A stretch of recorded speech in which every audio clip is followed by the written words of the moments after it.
My husband quietly told me to transfer his entire $25 million just moments before his heart stopped. I thought that loss was my tragedy until 48 hours later when his estranged son marched into the funeral with fake medical records. He demanded the fortune, claiming I was a thief. He did not realize that money was never an inheritance. It was the activation code for a trap Marcus had spent a lifetime designing to destroy him.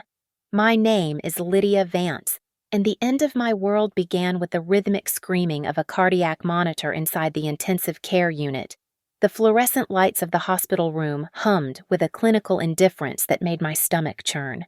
Beside me lay Marcus Vance, the visionary CEO of Ethelgard Biotech, reduced to a fragile shell of the titan he once was.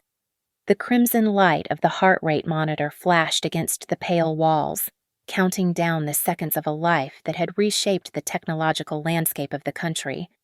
I gripped the cold metal rail of the bed, my knuckles turning white, as the doctors outside the glass partition prepared to rush in for a final, futile intervention. Marcus suddenly opened his eyes. The fog of morphine that had shrouded him for days seemed to evaporate instantly, replaced by a terrifying, razor-sharp clarity.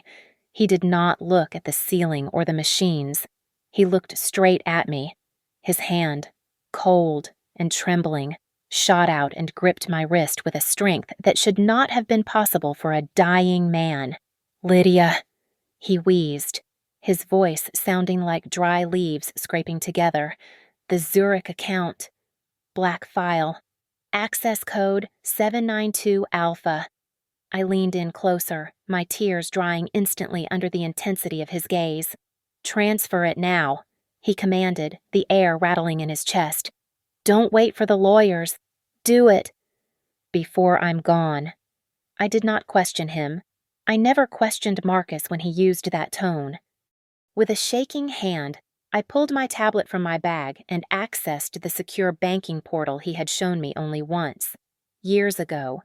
The screen glowed blue in the dim room. I entered the sequence. The balance flashed before my eyes, $25 million.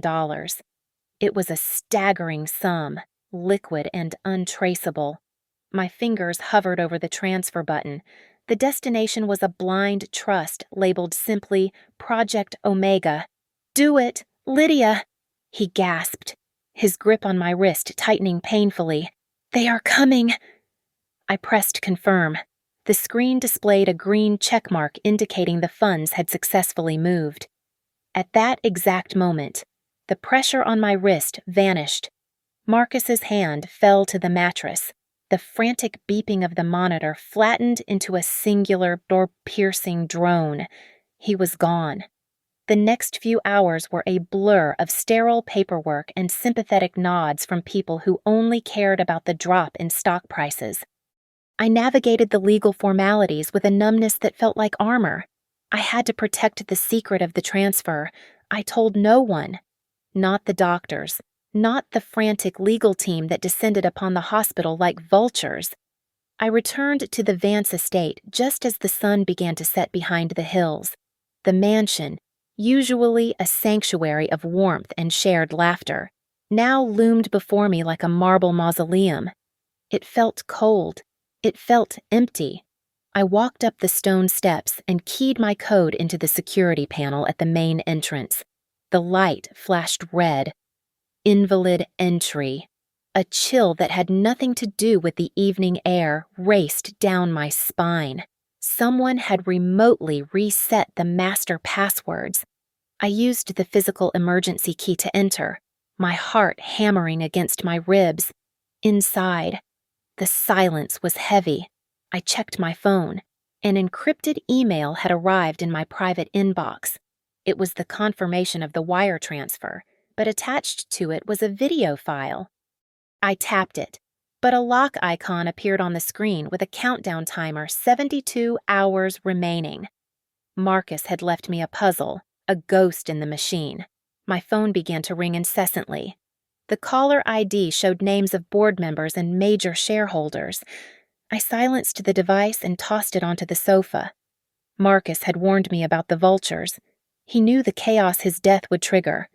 I walked into his study, seeking the comfort of his scent, but stopped dead in the doorway. The painting that concealed his wall safe was slightly askew. I rushed over and pushed the frame aside. The digital keypad was intact, but there were fresh, jagged scratches around the steel frame. Someone had tried to pry it open and failed. An insider. Someone had been in our home while Marcus was taking his last breath. That night, I did not sleep in our bedroom.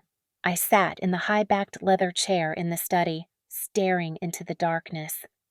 I opened the bottom drawer of the desk and took out the matte black pistol Marcus had taught me to use years ago. I placed it on the desk surface, the metal cool against the wood. My grief was still there, heavy and suffocating, but it was being rapidly eclipsed by a cold survivalist instinct. The storm Marcus had prepared me for was not coming. It was already here. It took exactly 48 hours for the sharks to smell the blood in the water. The silence of the house was shattered not by a doorbell, but by the sound of the front lock disengaging. I froze in the hallway, watching the heavy oak door swing open. Caleb Vance strode in, flanked by a phalanx of 3 grim-faced men in charcoal suits.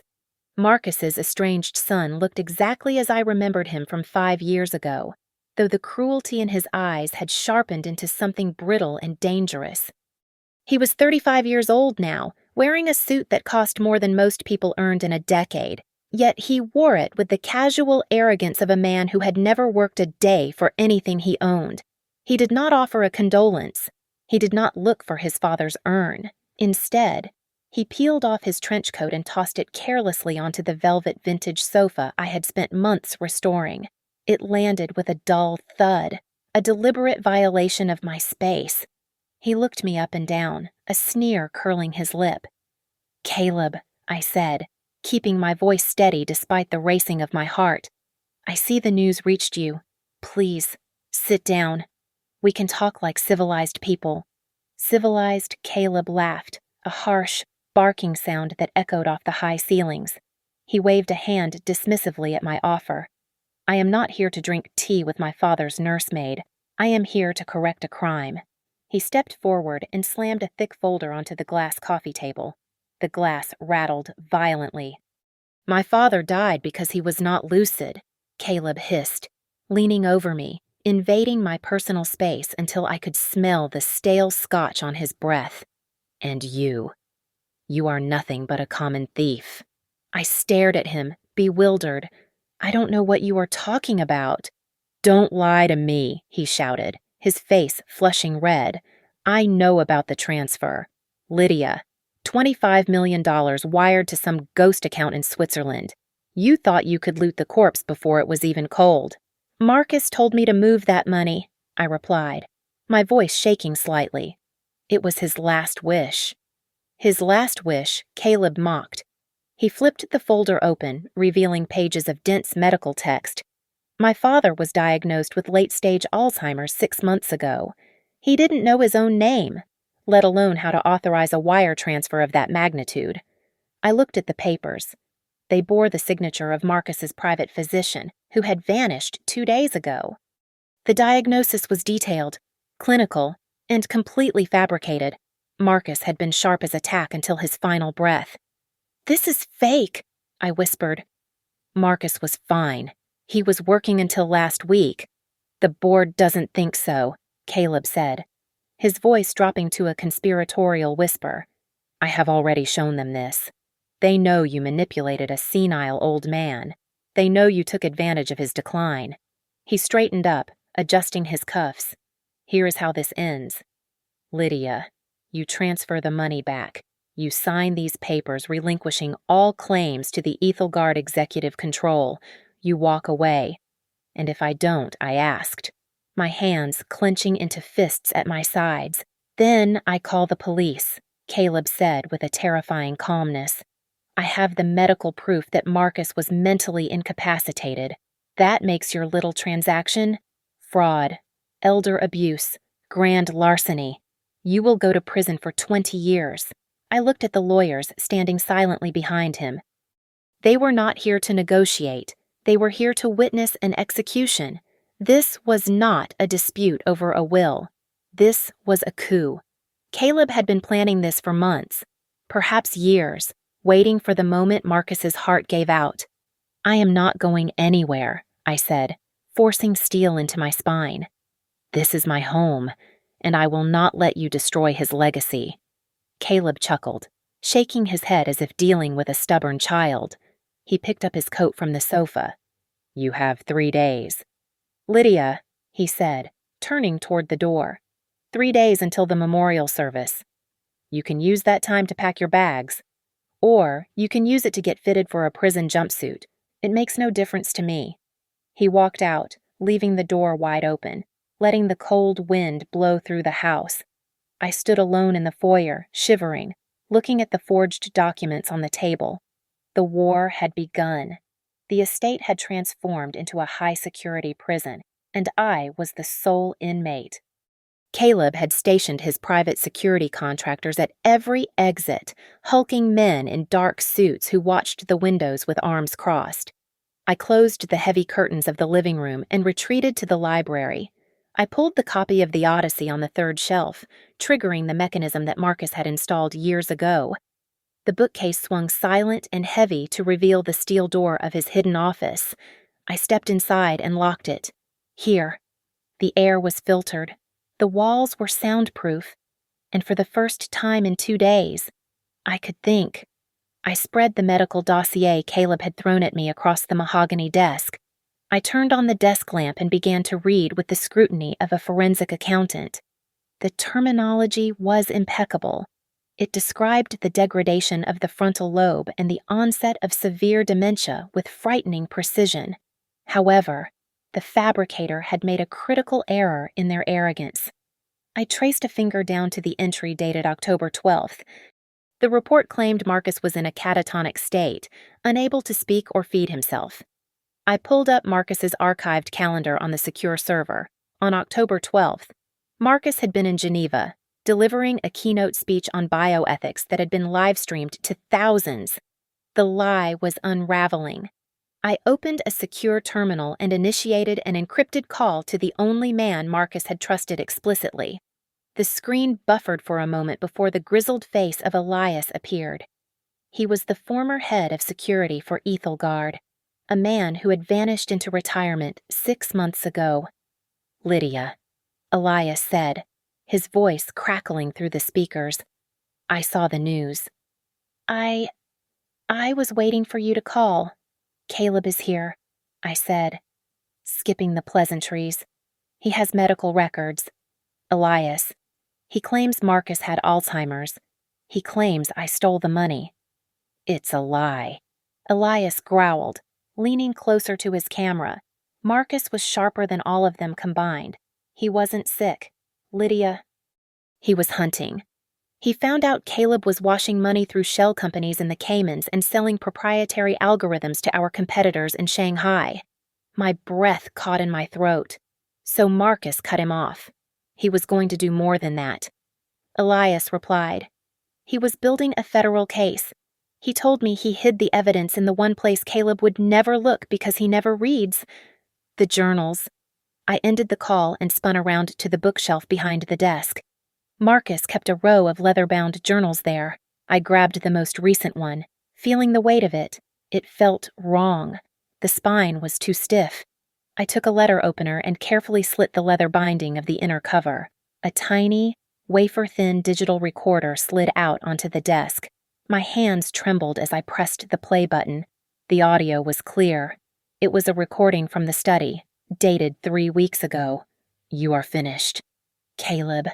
Marcus's voice rang out, strong and unyielding. "I am turning this over to the SEC on Monday." Then came Caleb's voice, dripping with venom. "You won't make it to Monday. Old man, restore my access. Or I will make sure you disappear. I will make it look so natural that even the coroner will yawn." I stopped the recording. My blood ran cold. This was not just a corporate takeover. It was premeditated murder. I went back to the computer and ran a background check on the doctor who had signed the fake medical forms. Dr. Eris Thorne. The search results cascaded down the screen. Thorne had been drowning in $300,000 of gambling debt until yesterday morning. A sudden wire transfer from a company called Vanguard Holdings had cleared his balance to zero. I cross-referenced Vanguard. It was a shell company registered to an address in Panama, the same address Elias had linked to Caleb's money laundering. I sat back in the chair, the pieces of the puzzle locking together with a terrifying click. The $25 million I had transferred was not an escape fund. It was bait. Marcus knew Caleb would track the money. Marcus knew Caleb would produce fake records to reclaim it. By moving that money to Project Omega, I had not committed theft. I had pulled the pin on a grenade that Marcus had placed in Caleb's hand. I was not the victim here. I was the executioner Marcus had appointed from beyond the grave. I picked up a pen and a fresh legal pad. I was done hiding. I began to outline the case for the authorities, listing the charges one by one: fraud, forgery, grand larceny, and first-degree murder. My credit cards were the first casualty of the siege. I stood at the kitchen island, attempting to order groceries online, when the screen flashed a red rejection notice. Account frozen. I tried another card. Declined. My access to the Ethelgard corporate servers was revoked simultaneously, locking me out of the digital empire my husband had built.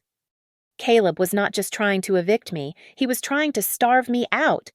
Then he brought her in, Veronica. She arrived in a sleek sports car, carrying a briefcase and a look of predatory amusement. She was a lawyer by trade and Caleb's mistress by choice, a woman who sharpened her claws on the misfortunes of others. Caleb moved her into the guest suite across the hall from Marcus's study. It was a calculated insult. Her presence turned the air in the house toxic. "This place is so dreary," Veronica commented loudly as she walked past me in the hallway, trailing expensive perfume. "It needs a woman's touch, a young woman's touch." I ignored her. I had anticipated the financial freeze.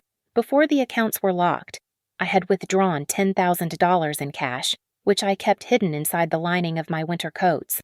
I retrieved a cheap burner phone I had purchased days ago for Project Omega.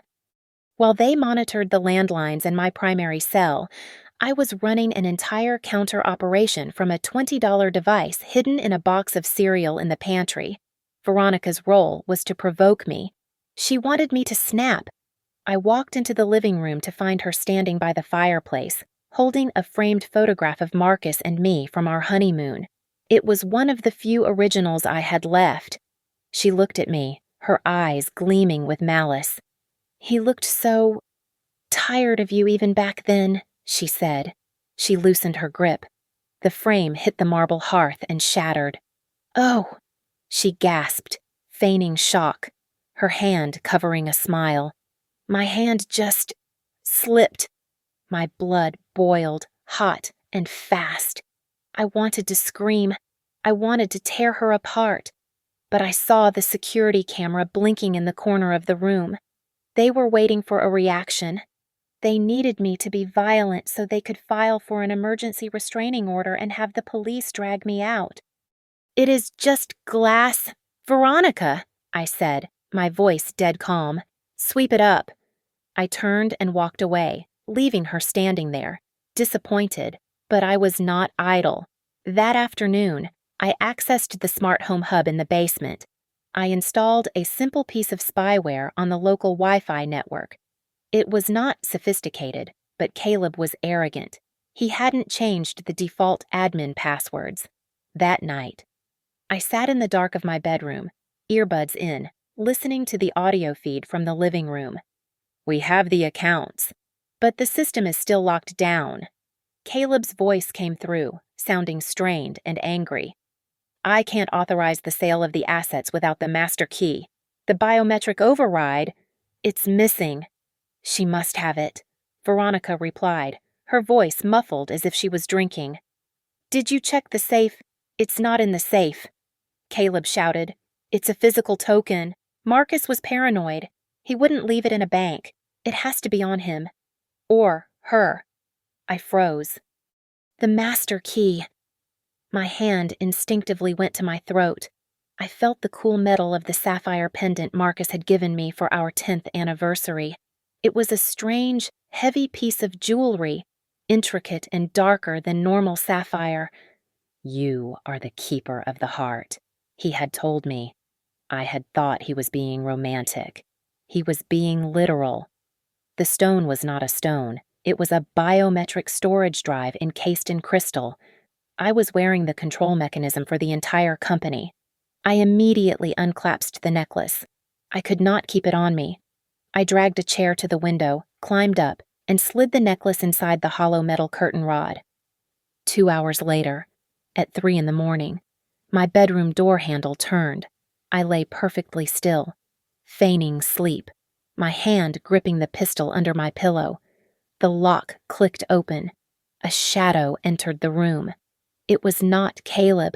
It was one of the large security guards. He moved silently, opening my dresser drawers. He checked my jewelry box. He patted down the pockets of the clothes I had thrown on the chair. He even shone a penlight under the bed. My heart hammered against my ribs like a trapped bird. If he came toward the pillow, I would have to shoot him. I watched through slit eyes as he paused near the window, right below the curtain rod, before turning and leaving the room empty-handed. When the door clicked shut, the fear that had gripped me for days evaporated. In its place, a cold, hard rage settled in my chest. They had violated my home. They had destroyed my memories. And now they had invaded my sanctuary while I slept. I sat up in the darkness, staring at the closed door. I was done playing defense. I was done hiding in the library. They wanted a war. I would give them an apocalypse. The estate was a fortress of glass and steel, guarded by men who watched every shadow, but they did not know about the history beneath their feet. At 2 in the morning, while the night shift guards changed positions near the perimeter fence, I slipped into the wine cellar. I pushed aside a heavy oak rack holding vintage Pinot Noir, revealing the cold, damp stone of the original foundation. There was a rusted iron lever hidden behind a loose brick. I pulled it. A section of the wall groaned and pivoted inward, opening the entrance to a Prohibition-era tunnel that exited a 1/4 of a mile into the dense forest bordering the property. I crawled through the damp earth, spiderwebs clinging to my hair, until I emerged into the cool night air of the woods. A black sedan with tinted windows was waiting on the old logging road. The window rolled down, revealing Elias's grim face. "Get in," he said. "We don't have much time." He drove us to the industrial district, pulling into a dilapidated warehouse that looked abandoned from the outside. Inside, however, it was a hum of electronic activity. Banks of servers blinked in the darkness, and a wall of monitors displayed data streams from Ethelgard's cloud network. This was the command center Elias had built for the day everything went wrong.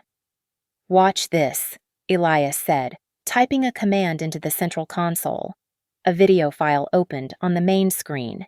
It was grainy, black and white footage from a hidden camera inside Marcus's hospital room. The timestamp indicated it was recorded just 4 hours before he died. I watched, my hand covering my mouth, as the door opened and Caleb walked in. He looked around to ensure the nurses were gone, then reached into his pocket.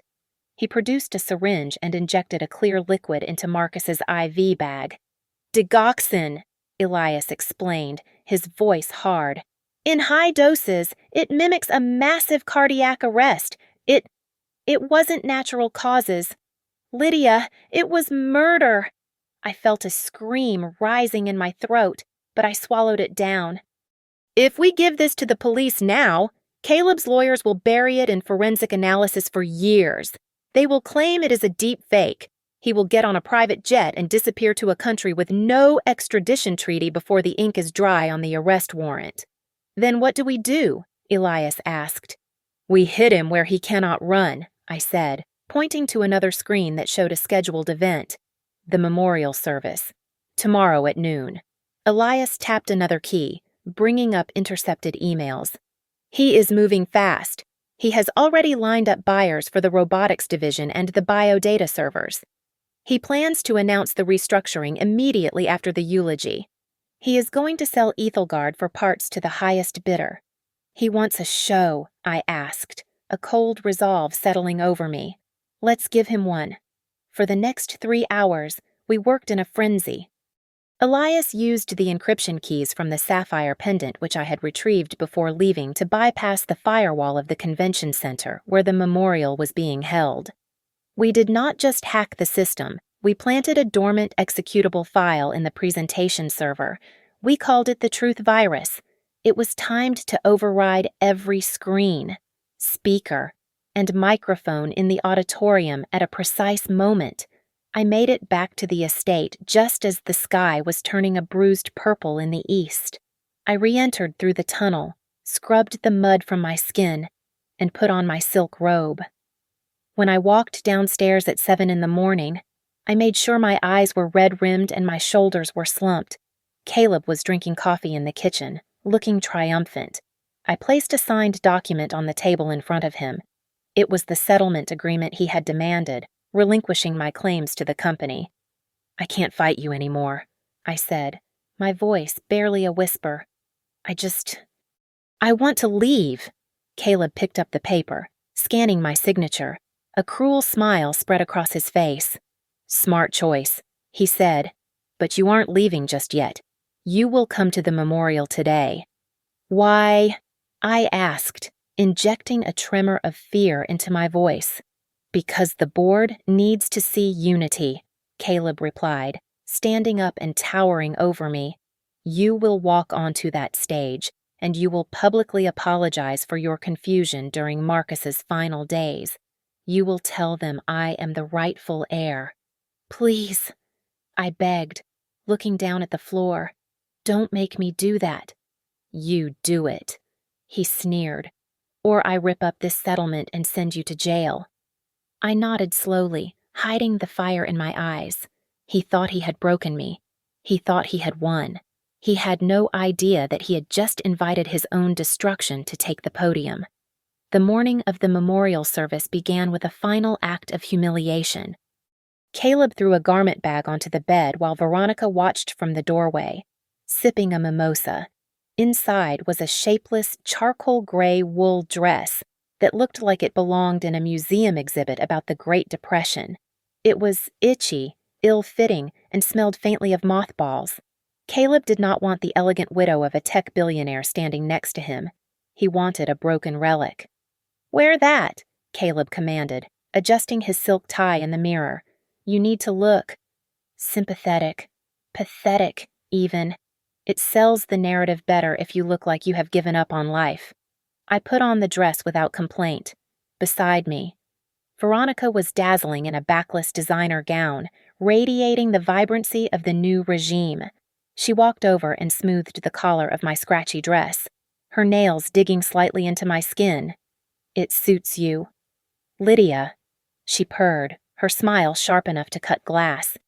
It really captures the essence of gold digger grief. I just want this to be over.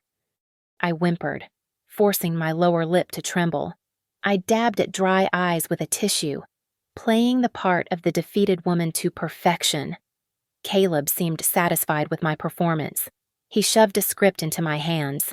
It was my eulogy, but every word had been written by his PR team. Read it again, he ordered. I took a shaky breath and read aloud. I stand here today to admit that my grief clouded my judgment. My husband's mind was failing in his final months, and I took advantage of that confusion because I was scared. Good, Caleb interrupted, checking his watch. Keep that tremble in your voice. Make them pity you.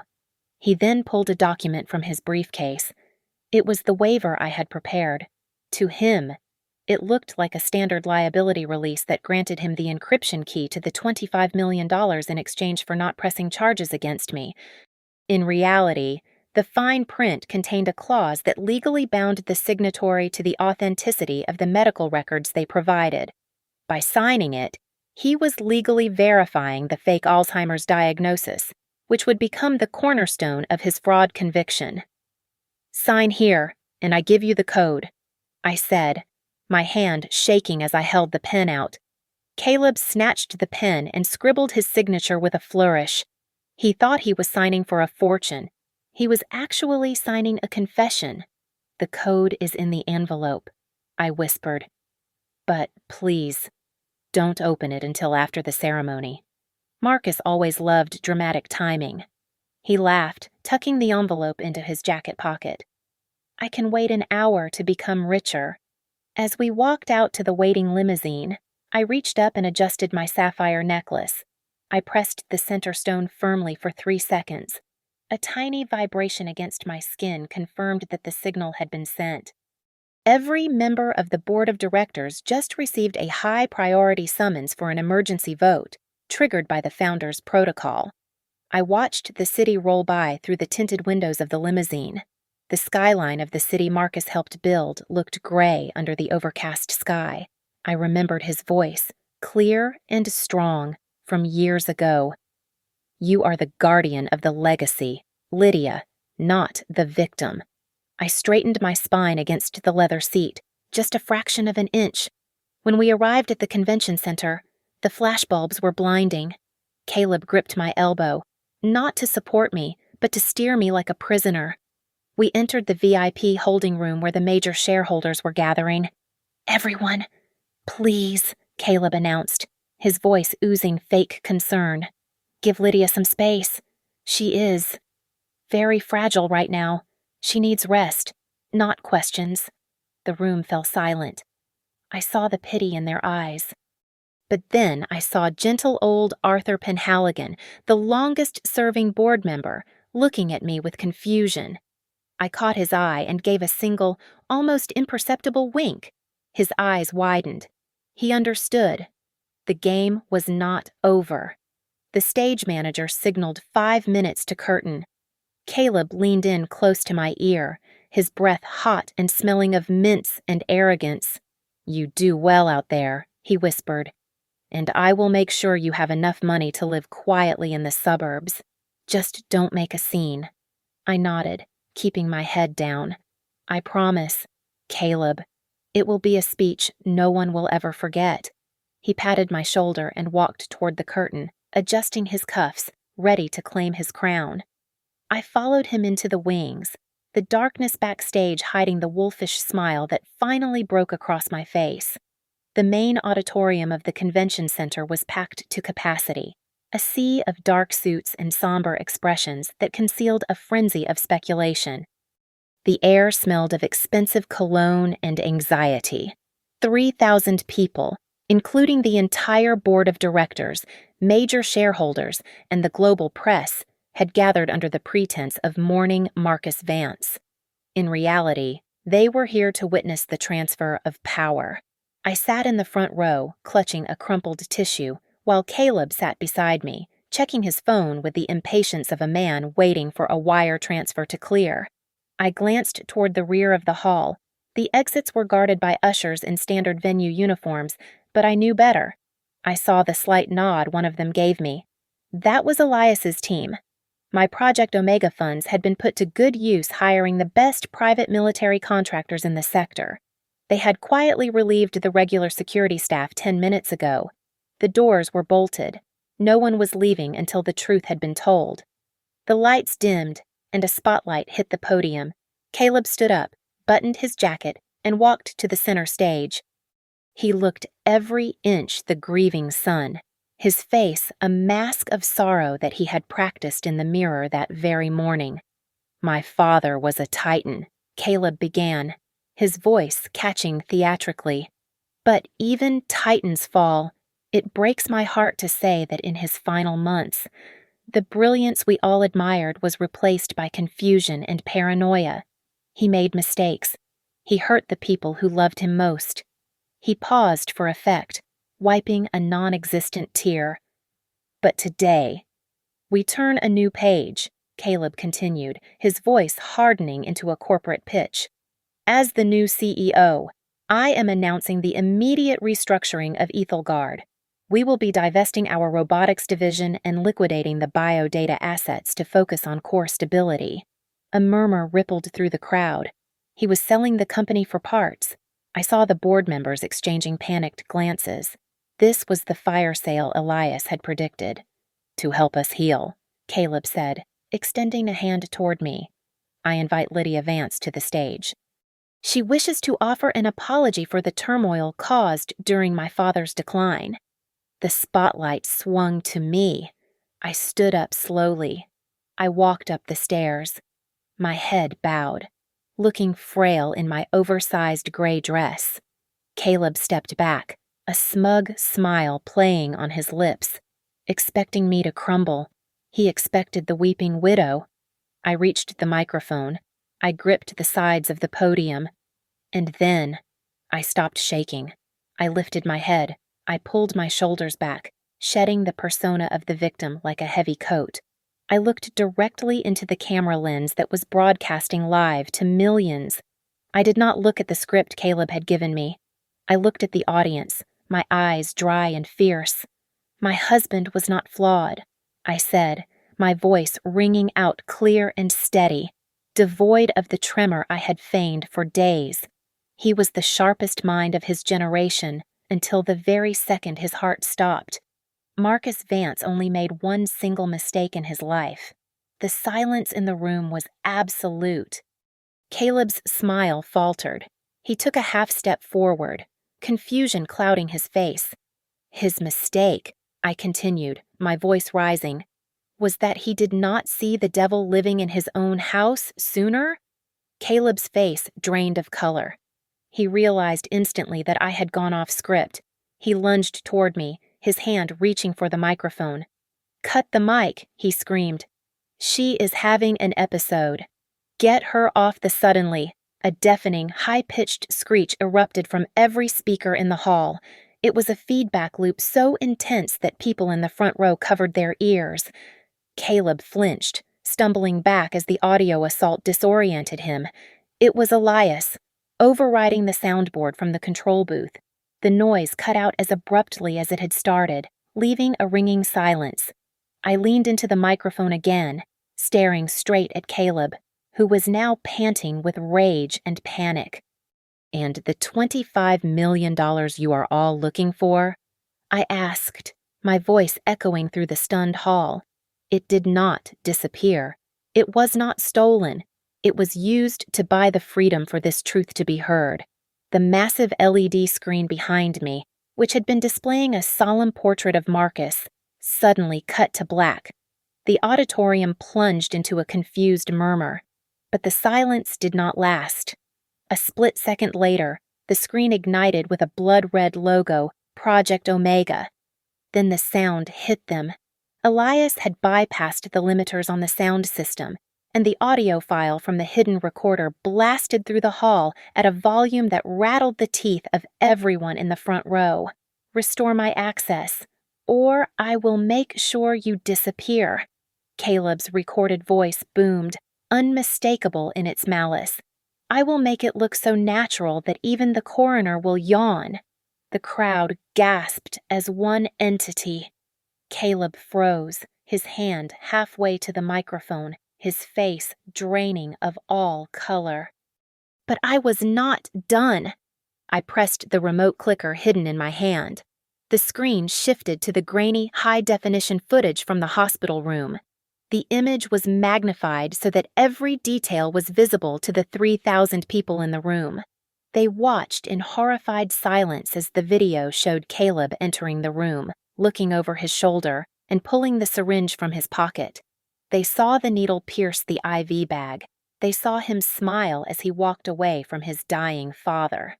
A roar of outrage erupted from the shareholders. People jumped to their feet, pointing and shouting. I saw Veronica in the front row, her face as white as a sheet.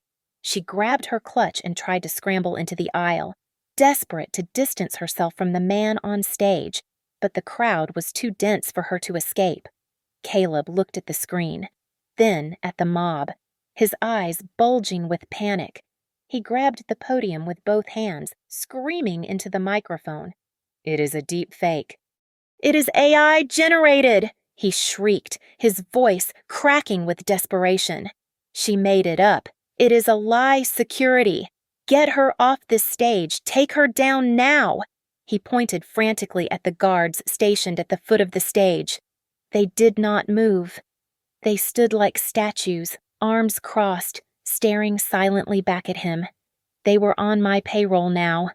I pressed the button again. The murder footage vanished, replaced by a cascade of financial documents. Bank statements from the Cayman Islands appeared, highlighting a transfer of $5 million from our biggest competitor directly into Caleb's personal shell account. Next to it, Marcus's authentic medical chart appeared, dated 2 days before his death. It was signed by 3 independent neurologists, confirming his cognitive functions were in the top 1% for his age. He was not sick. Caleb, I said, my voice calm and amplified over the chaos of the room.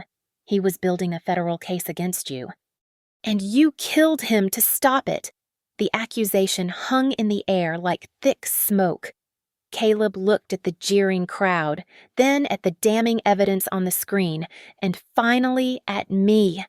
Something inside him snapped.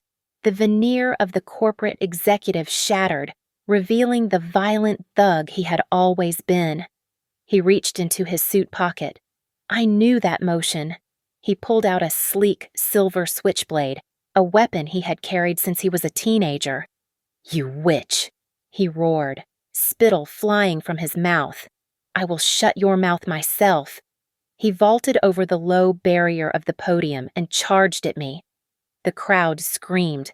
My instinct screamed at me to run, to duck, to flee.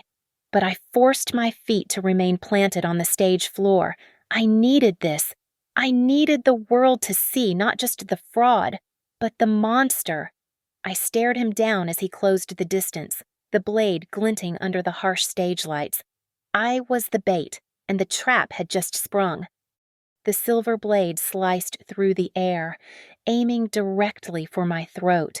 I could see the wild, dilated pupils of my stepson and the desperate sweat on his brow. I did not move. I did not scream. I simply watched the inevitable collision of his rage against my preparation, just as the tip of the knife was fewer than 3 inches from my skin. A blur of motion erupted from the stage wings.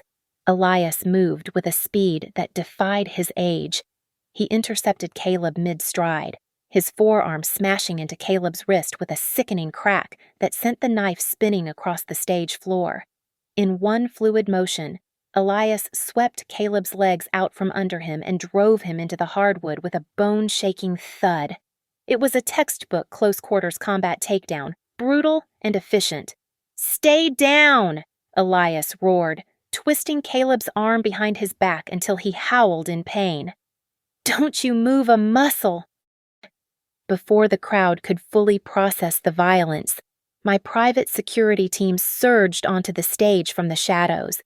4 men in dark tactical gear pinned Caleb to the floor, holding him down like a rabid animal. The auditorium erupted into a frenzy of camera flashes, capturing the disgraced heir pressing his face against the floorboards of the company he thought he owned. The heavy double doors at the back of the hall burst open. A squad of uniformed police officers and federal agents marched in, moving with the precision of a raid I had coordinated hours ago. I had sent the evidence package to the district attorney at 8 o'clock that morning. They had been waiting in the lobby for the signal. I walked over to where Caleb lay pinned. He looked up at me, his lip bleeding, his eyes filled with a mixture of shock and hatred. I looked down at him, but I felt no satisfaction, no pity, and no fear. I felt nothing but the cold, clinical detachment of a surgeon removing a tumor. You set me up. Caleb spat, struggling against the weight of the guards. You witch! You planned this. I did not answer him. He was no longer worth my words. I turned my gaze toward the side exit. Veronica was trying to slip out through the fire escape, her high heels clicking frantically on the concrete. 2 officers intercepted her before she could touch the push bar. She screamed as they slapped handcuffs on her wrists, her designer bag falling to the floor, spilling the fake notary stamps she had used to forge the medical documents. "I didn't do anything," Veronica shrieked, her composure shattering completely. "He made me do it. I am a victim here." The officers ignored her pleas and marched her out. I walked back to the podium, stepping over the discarded knife. I picked up the microphone, which was still live. The feedback had stopped, leaving a heavy silence in the room. The audience watched me, breathless, waiting for the final verdict. "Ethelgard will not be sold," I announced, my voice booming through the speakers, steady and authoritative. "We will not be broken up for parts, and the legacy of Marcus Vance will be protected by the only person he trusted to hold the line." The police hauled Caleb to his feet. He thrashed and kicked, screaming obscenities that echoed off the vaulted ceiling. "I will kill you," he screamed, his voice raw. "This isn't over. I am the heir. I am the—" His voice was suddenly drowned out. It started with a single clap from Arthur Penhaligon in the front row, then another, then a wave of thunderous applause swept through the hall. The shareholders, the employees, and the partners rose to their feet, not cheering for a grieving widow, but for a victor. The roar of approval swallowed Caleb's protests completely as the police dragged him out the side door and into the waiting cruiser. I turned my back on the crowd for a moment and looked up at the giant screen. The red logo had faded, replaced once again by the portrait of Marcus. He looked dignified, his eyes holding that secret spark of intelligence I missed so terribly. I gave a small, almost imperceptible nod. "It is done. Marcus. I thought, the house is clean." I turned back to face the room. The chaos was settling into a new order. I stood alone on the center stage, the applause washing over me, no longer a wife in the shadows, but the undisputed queen of the empire. The applause eventually died down, but I did not step down from the podium. I did not give the board members time to recover from the shock. I turned to the remaining directors who sat in the front row, looking pale and shaken. "Lock the doors." I commanded into the microphone. "We are having an emergency board meeting. Right here, right now." Elias signaled his men, and the exits were secured. The press was ushered out, leaving only the power players of Ethelgard. I unclasped the sapphire pendant from my neck and plugged the hidden USB interface into the lectern's secure port. The screen behind me flashed green. Master access granted. This was the ultimate veto power, the nuclear option Marcus had entrusted to me. "First item on the agenda," I announced, my voice echoing in the sudden silence. "The $25 million. I pulled up the transaction receipt. Caleb claimed I was embezzling funds. In reality, that money was transferred directly to the Marcus Vance Pediatric Oncology Foundation. It was a charitable donation scheduled months ago. I just pressed the button. A murmur of shame rippled through the room. The narrative of the greedy widow evaporated instantly, replaced by the reality of a philanthropist carrying out her husband's dying wish. "Second item," I continued, gesturing to the team of lawyers who were now rushing down the aisle with fresh documents. "The last will and testament." I projected the document onto the screen. I highlighted a specific paragraph in bold text. "The morality clause." I read aloud.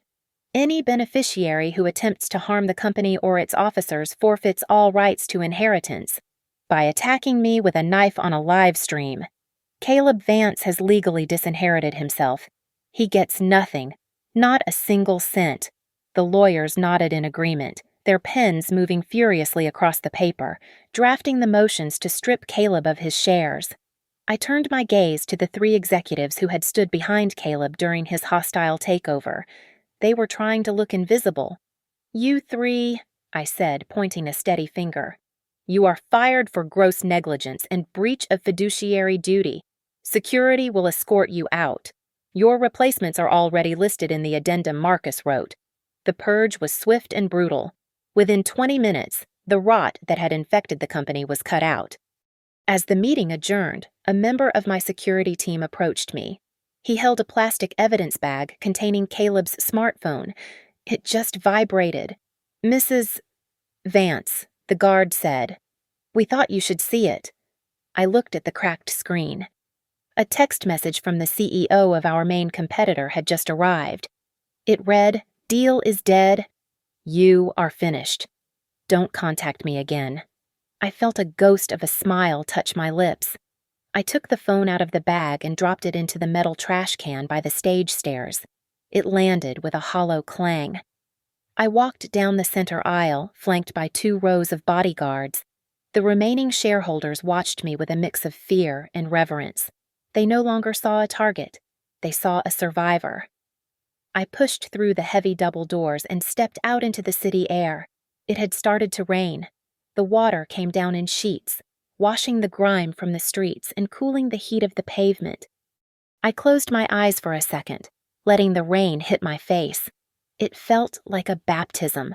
The suffocation of the hospital, the tension of the house, the fear of the last 48 hours, it all washed away into the gutter. A black limousine pulled up to the curb. Elias stepped out and held the rear door open, his face breaking into a rare, proud grin. "Where to now?" Mrs. Vance Elias asked. The office. The airport. I slid into the leather seat and looked straight ahead through the windshield. My reflection in the rearview mirror showed a woman I barely recognized, a woman made of steel and sapphire. "Home," I said softly. "I still have to change the locks." The door slammed shut with a solid thud. The car pulled away from the curb, disappearing into the rainy gray afternoon, leaving the chaos behind forever. Thank you so much for listening to this story of betrayal and justice. I hope you enjoyed Lydia's journey as much as I enjoyed writing it. Please leave a comment down below telling me where you are listening from right now. I would love to connect with you and hear your thoughts on the ending. If you want more stories like this, please subscribe to the channel Lily Revenge Stories, like this video, and hit that hype button to help this story get heard by even more people. See you in the next one.